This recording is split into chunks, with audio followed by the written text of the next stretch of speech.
The Rise of Africa, the continent, the diaspora, and BRICS explores the relationships that are affecting the global economy right now.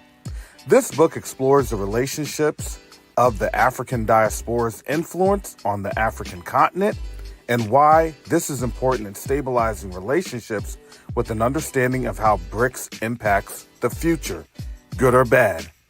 You can order your copy of The Rise of Africa today on Amazon.com.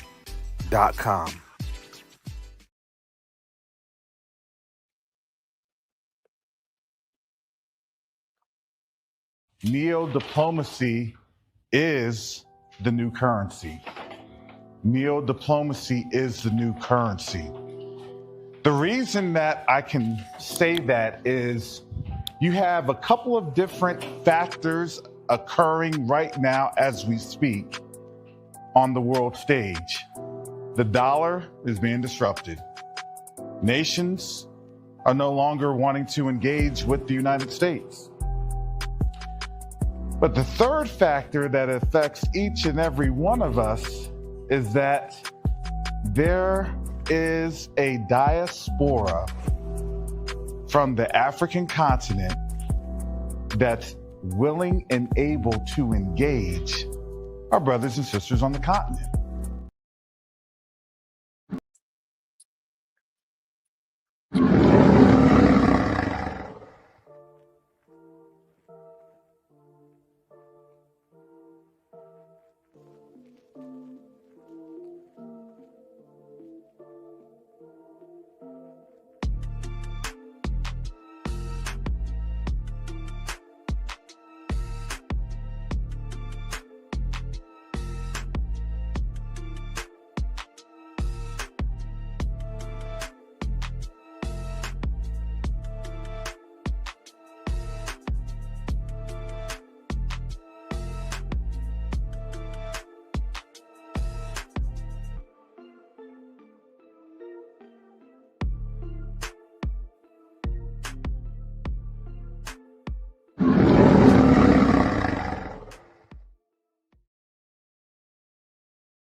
All right. Shalom, salama, siyeme, shalom. Greetings to all my Israelite brothers and sisters from around the world, whether you're the bloodline of Abraham, Isaac, and Jacob, the house of Israel, or you're a Gentile grafted into the house under the blood of Yahushua HaMashiach. I welcome you this morning. Sorry, family, I'm kind of moving things around. Hopefully you hear me. Give me a one if I sound pretty good. I'm here at the airport in Lome. Lome is in Togo. Togo is right next to Ghana. And with Togo being right next to Ghana, Ghana's kind of in an enclave of Francophone African nations, which means Ghana's the only nation that does not speak French. They actually speak English. Where I'm at here, they're very much Francophone. They are French speakers. And sorry, I'm kind of looking about because a couple of different things are moving. So you see the back of me, but let me show you. I'll change perspective so you can kind of see what I'm looking at. So right outside there is the actual airport, and folks are kind of boarding for a flight. I can't see what that flight is, but they should be getting ready to depart here relatively quickly. So, so yeah, so you just get a little bit of what it. I do people watching, so we'll people watch on this, and I like to people watch because I like to see mannerisms and things of that nature. So right next to me, you have like a little cafe type thing that's being manned by by some of the women that are in attendance. You have, folks kind of moving and coming through. It's kind of funny because this gate was the same gate that Garth and I kind of traveled by. We traveled through when we met some members of the delegation with ADVI last year, right here at the same gate, Gate 6. But the reason I like to people watch is because I like to see, if anybody can spot their doppelganger. Can anybody spot their African continent doppelganger? I've seen folks that, they look exactly like us. A lot of folks that you can tell, I kind of think about like, wow, that person looks like this actress, that person looks like that actress.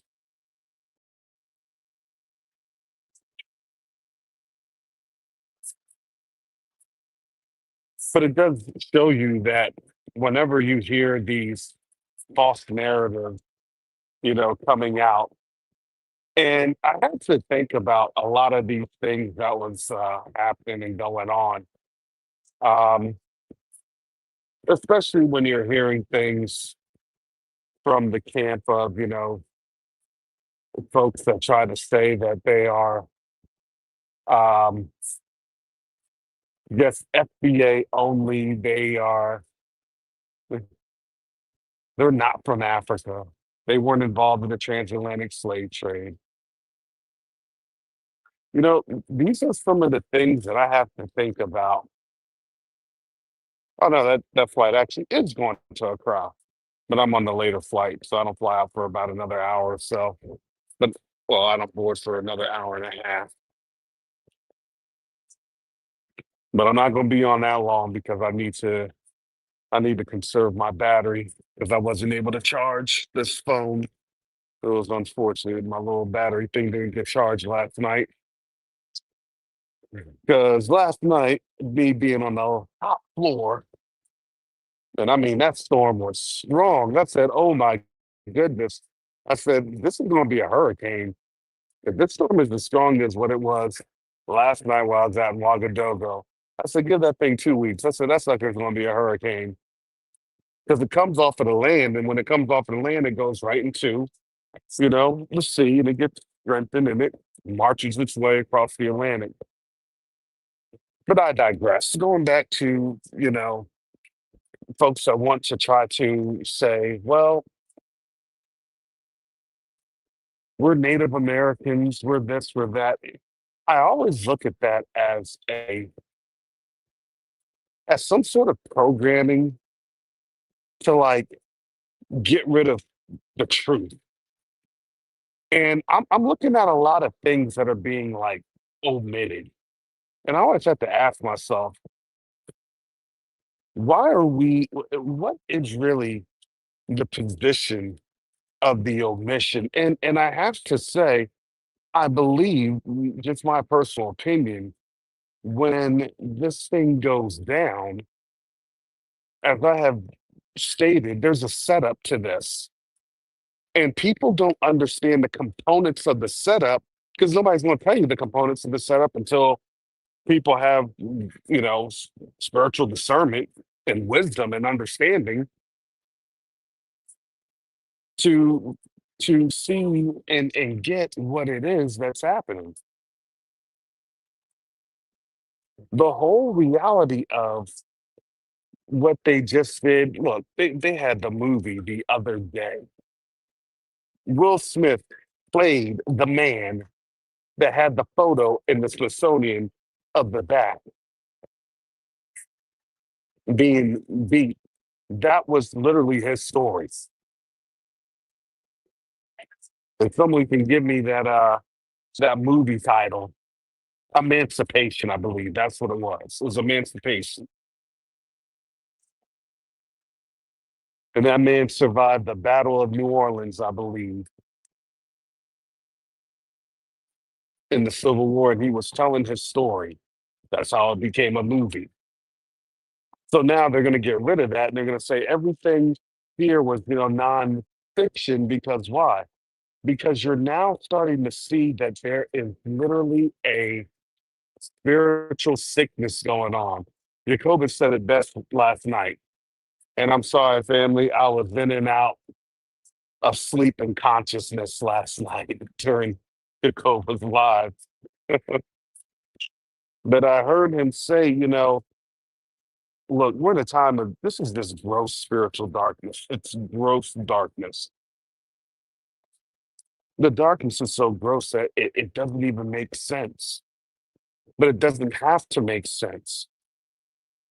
This wasn't about being sensible. This was about trying to get to the next phase to hide history because, contrary to popular belief, these folks read their Bible.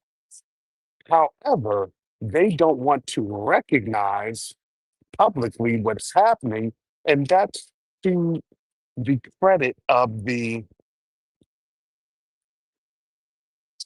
secret societies that continue to keep people in the dark, hence secret, hence society. So when you give your vow of keeping everything together for the sake of Satan's society, let's just face it, then those that have been installed, those that have been put in place, they're there to ensure that people like me and others on this platform that speaking the truth, we're labeled crazy. But how crazy is it when we're here with our brothers and sisters and literally doors are flinging wide open? Doors that many people just really can't believe. Doors that I literally have to be careful of how I say and what I message, and how I have to be discreet in my dealings here in Africa.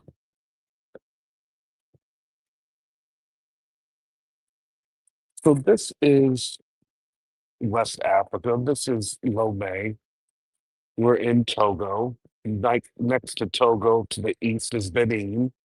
And then east of Benin is Nigeria. So we're all here over the Cape Coast, Gold Coast, Slave Coast, Gulf of Guinea, you name it.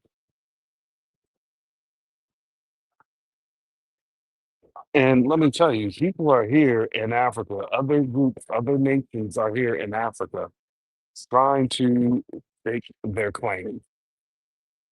But they also know that as they're trying to stake their claim, that they are really in trouble. They know that whatever they had in terms of their device of currency manipulation is no longer good when you have to deal with minerals.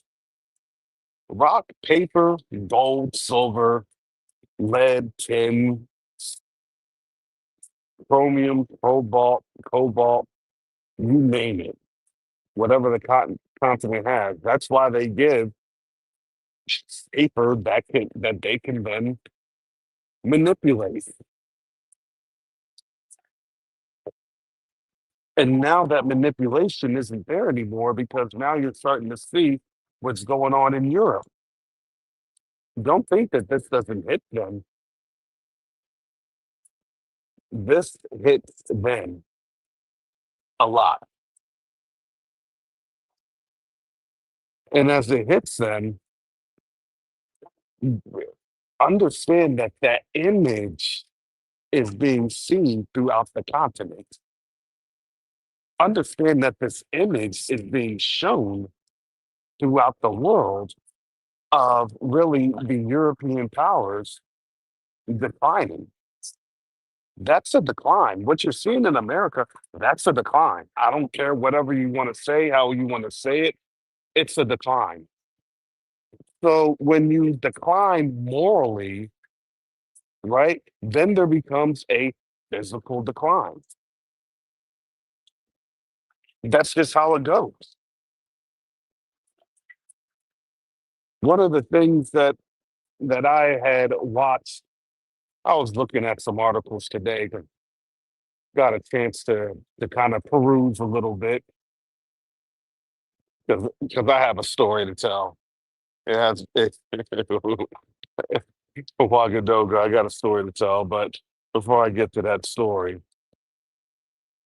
one of the articles that I saw, it was talking about domestic terrorism and the rates of domestic terrorists being right wing males. And now all of a sudden, lo and behold, you have all of these things going on with minorities. You have a black man being swung from a tree in Delta State University. And don't think that these incidents are going to just be one off. These incidents are going to continue to occur because the great thing about war and warfare is that they've already declared war. It just has, it just takes the other side to realize that they're in war, so then they have to be able to defend themselves. And a lot of our people don't even want to defend. Matter of fact, a lot of our people don't even want to recognize what they just said it. I didn't say it, they said it. So if they said it, then guess what? To me, as a retired military,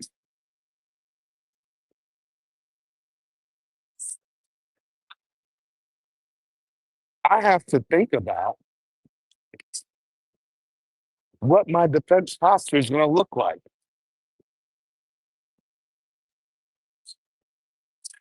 Does that posture mean, look, you take extra documents? What does that posture look like? I can only speculate.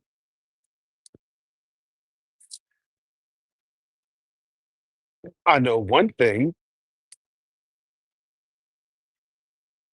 I have to make sure that I'm being extra vigilant. And here's the great thing about it. We all should have been extra vigilant about maybe 6, 7 months ago. Because why? Because the administration was telling you what their plans are. They were actually telling you. If you did not want to heed their warning, then you're in trouble. Have your paperwork on you, have your passport, have your birth certificate, have your social security, have every piece that you have contact numbers, have call rosters, check in on people every once in a while, talk to people, talk to your family. This is now the time that you should be talking to somebody, reaching on out. This is part of vigilance. Vigilance just doesn't have to be done in a combative manner. That's what they want to have. But I'm going to tell you this. As I was thinking about some things on the flight and thinking about some of the things that were going on earlier in in Ghana, where Mahama has agreed to accept West African deportees. Now, on the surface, people will get mad because Mahama sided with the Trump administration and things of that nature. That's an easy cop out. That's a very easy analytical thought that really does not have a lot of depth and other um, compounding value.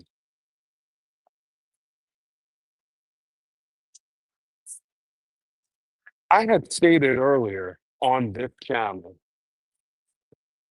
that the way that the African Union was moving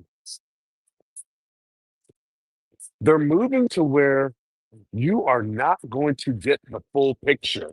Because why? Because if they're going to telegraph that move to you, it's just like basketball, it's just like football, it's just like soccer. You telegraph that pass, and guess what? The opponent, in our case, the oppressor, will try to intercept that pass and steal your opportunity.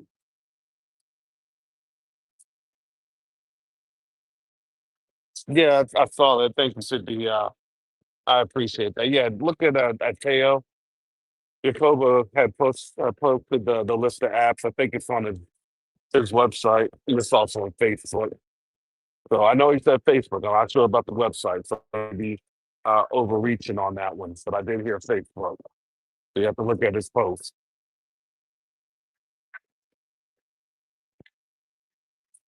But the whole reality of this is that we have been warning our people for years that we're going home.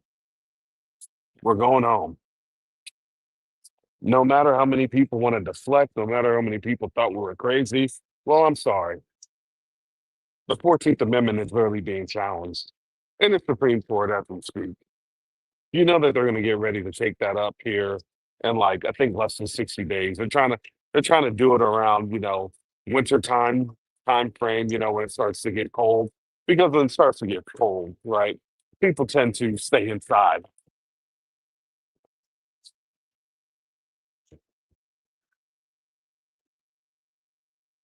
So they're planning this, and the reason I say that they're planning this in my minds is that it gives Trump or it gives the administration, excuse me, 3 years to get us gone.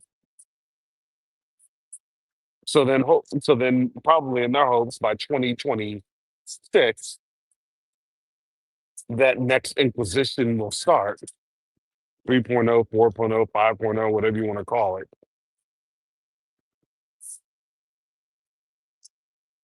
And that pressure is just going to continue to ramp up and ramp up and ramp up. That's just how it's going to go. That pressure is going to continue to build because it won't be an outright, you know, referral or agreement of actions. You won't have a public declaration. That doesn't happen. In the back rooms,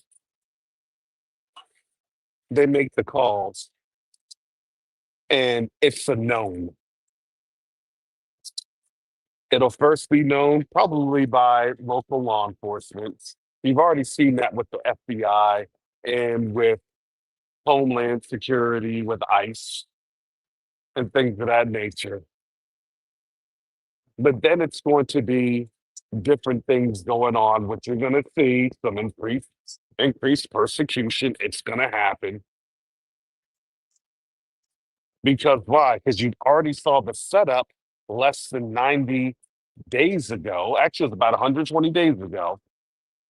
Sister Shar did touch in on that, where you're not going to have as many investigations of hate crimes at the federal level. So what does that mean? So when people say, "Oh, that was this or that was that or this was discriminatory or this actually was racially motivated," okay, good luck. Good luck getting that legally adjudicated. That's not going to happen. Okay, take a number. We'll hear about your claim in 2028 with the next administration, 2029 with the next administration. I don't think so. Because the moment that this thing goes crazy, as they're trying to push buttons to go to war with other nations, that then gives more provocation. If you don't know the narrative, the provocation is Black men and women, the Black community is the community that causes problems because we tell the truth. Why do they have to have that provocation? Because they're getting things set up for martial law. They're getting things set up for detainment. And then, heaven forbid, when it happens, and it's not heaven forbid, it's really when it happens that they say, oh, you know what? I'm sorry. We did take you all from West Africa. And it's going to be easier for you all to go to Ghana,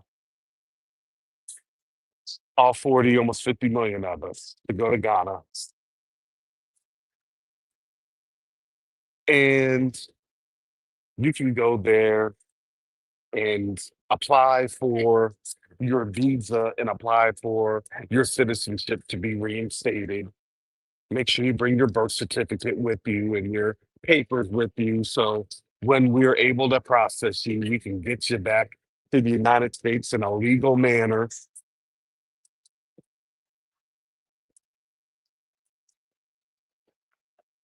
And guess what? That will be the impetus of how this thing works. Just mark my words. Mark my words. I'm telling you the game plan. Mark my words. I'm just giving you that strategic analysis. Mark my words. Hey, well, we can pay you reparations, but we can't pay you reparations when you're here in an illegal status. You see, the Supreme Court will, has ruled. I'm just saying that this is my hypothetical here. The Supreme Court will rule that we're illegal to the United States because we were forced here to the United States against our will. And then that will set up the precedent of us getting reparations. Because how many of our people just up and jump on an airplane and be like, okay, I'll go ahead and do it. Let me just go ahead and get this paperwork done real quick so that I could be here in a legal status and get paid, the monies, the restitution owed. Some of our people jump to it that are capable. Some people jump to it. And then what they'll do, they'll think it'll be a quick, easy fix. I'm just going to be there probably for a good week or two and get everything going. I'll get my visa and I'll get my naturalization and then I'll just go right back home.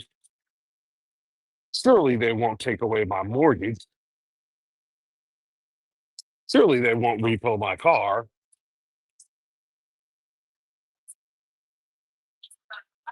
Man, as soon as you step foot in passport control and you're on that flight, 48 hours later,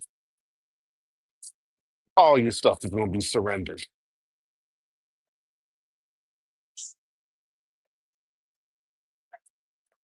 And then people will start talking about their experiences of when they left and how they thought that they were going to, be able to come on back. 'Cause, that's what the government had kind of insinuated, right? They always use smoke and mirrors, they always use dark sentencing. I thought that I was just going to do what I needed to do, and I thought that,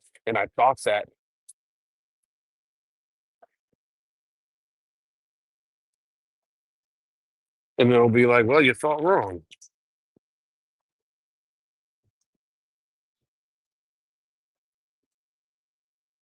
I know that this isn't what you all want to hear. I get it, but I'm letting you all know that there are other things moving in the background,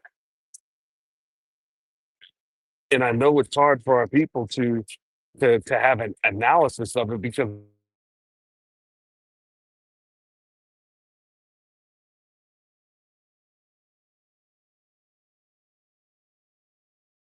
that won't happen to us. But then when it does happen, what do we do? What do we do now? Grab your stuff and step out in faith. Man, that faith walk, that faith action is a hard thing. Trust me, I know. I've done that for the last 2 weeks here in Africa. in both Ghana and Burkina Faso.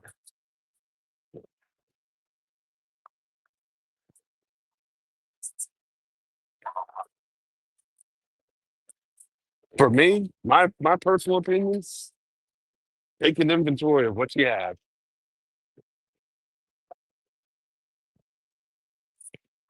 Take an inventory.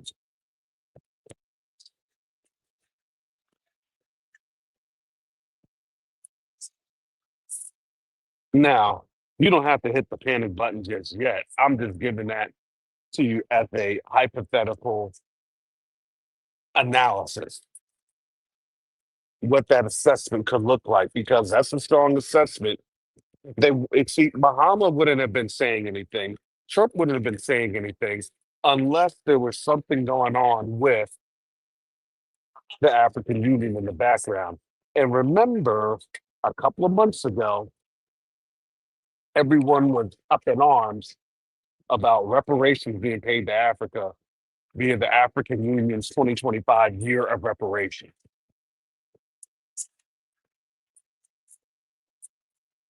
This campaign is designed to where it's not trying to kick the hornet's nest.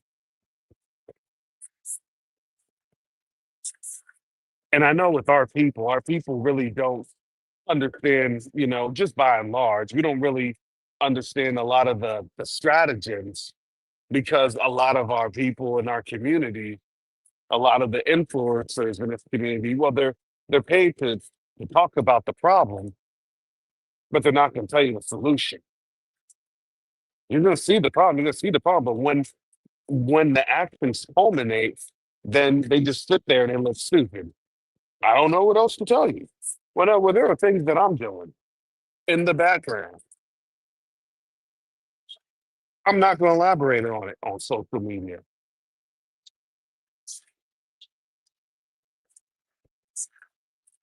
And now here we are at this time.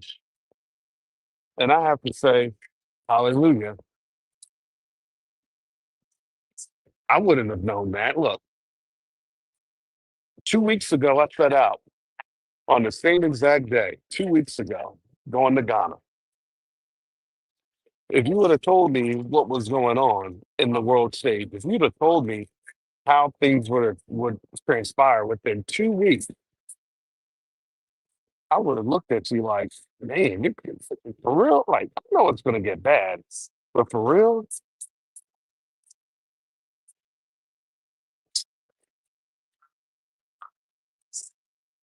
And now you have concern. Now there are major concerns that people have to start to think about. They have to start to understand. It's not a very fun situation to be in.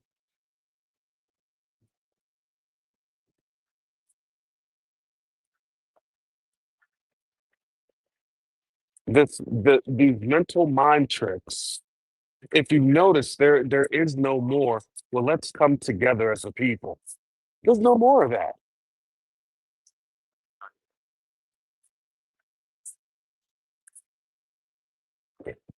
You now have them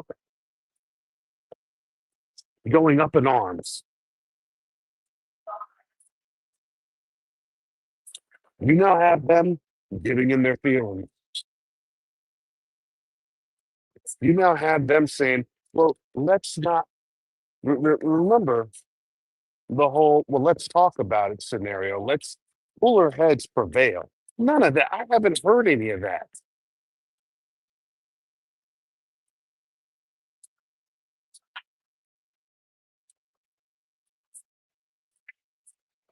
But the funny thing is that as I've been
Okay, I'm back. Can you all hear me?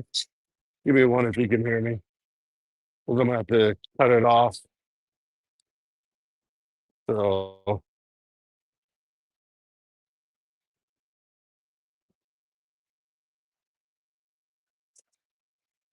I guess when you've been saying too much, and I don't think that I think that that's something on you. How this goes. It's just you just have a very weak infrastructure here in Africa, and that's just unfortunately that's going to be the reality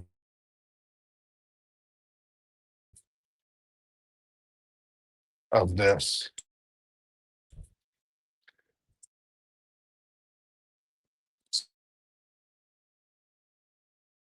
So